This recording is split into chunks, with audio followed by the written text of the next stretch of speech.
Hi there, this is John Lebensold for KillerPHP.com, and this is I think we're the sixth video. I think we're the sixth or the seventh video in this series, and we're going to be talking about time zones and intervals between dates, and we're going to be building on an existing example which I've got here of a post and a author table. Basically, I've got a one-to-many relationship between the authors and the posts. So one author, many postings. But we're going to modify our schema in this particular tutorial to look at how we can essentially work with dates and use the date functionality inside of MySQL to add delays or expiration dates for the publishing of content. This is similar to how the very popular blogging platform WordPress does it, where you want to have something like a blog post that is future posted or is posted, a week from now or an hour from now or a day from now or what have you.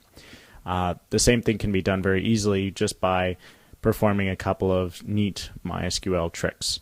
And yeah, that's about it. So let's get started.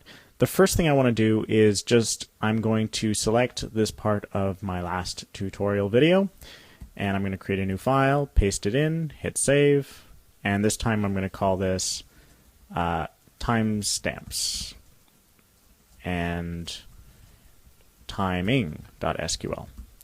Now there's two features that I really want to cover here. One is timestamping, and if you do any kind of work with a database, being able to mark the time that something was either modified or created can be a great and very low-cost way of adding the first, most basic kind of auditing to a system.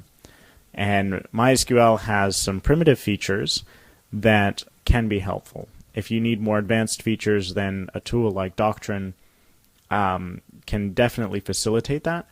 But right out of the box, if you just want to be able to track when something was updated, when a row was updated on a particular table, it's very easy to do that with MySQL's timestamp functionality.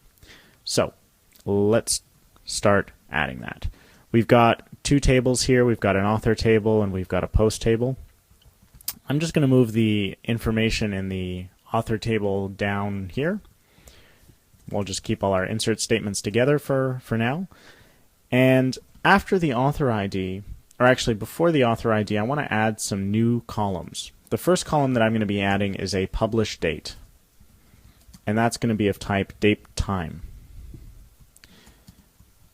I'm also going to add an expire date. And that's also going to be of type date_time. And then I'm going to add a updated, which will be of type timestamp, where the default property of that is going to be now, which is, by the way, this is a function. This is a MySQL function, just like count is a MySQL function. And on update, it's also going to be now. And then we'll just add another comma. So what this actually means, practically, is that when we first create a record, the updated timestamp is going to show now. And then once it's updated on update, just like when here we have on delete no action, here we're saying on update, we want to update it to now.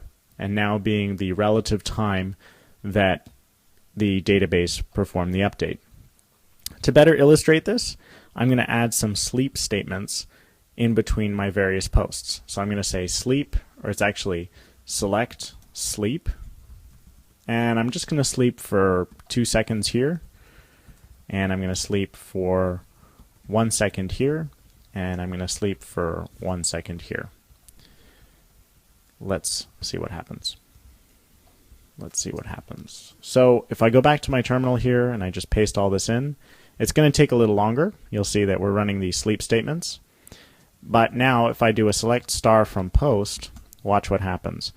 You'll notice that I've got one inserted at 12:32 and 12 seconds, one inserted at 12:32 and 13 seconds, one inserted at 12:32 and 15 seconds, so you can see there's that difference used from the sleep command, and one inserted at 12:32 and 16 seconds. Actually, two of them are. So The other values right now are null, and that's fine. We're not going to mess around with that just quite yet. However, you can see that basically we've got these timestamps and we had to do very little work to get them. Now what's neat about this is that your web application doesn't necessarily need to handle the insertions of these dates. For example, if I want to do an update on political posting, and if I want to update post set title equals political posting, and I'm just going to uppercase it, not tile but title, and it's going to be where ID equals 1. If I do another select statement here, you can see now that political posting has now been updated to 12/30/331. So by very quickly just doing this one update, I'm also going to inadvertently, it's like a trigger on a gun. So you do one thing and then another thing fires, or a tripwire or something like that. So as soon as you update a record, then immediately the updated column is also going to be updated. So it makes for auditing very, very easy and very effective. On our authors table, if we wanted to extend this example a little bit, I could add the same sort of column right here. Whoops, I don't want to do tabs because when I paste it'll act funny. So select all this, paste it back in.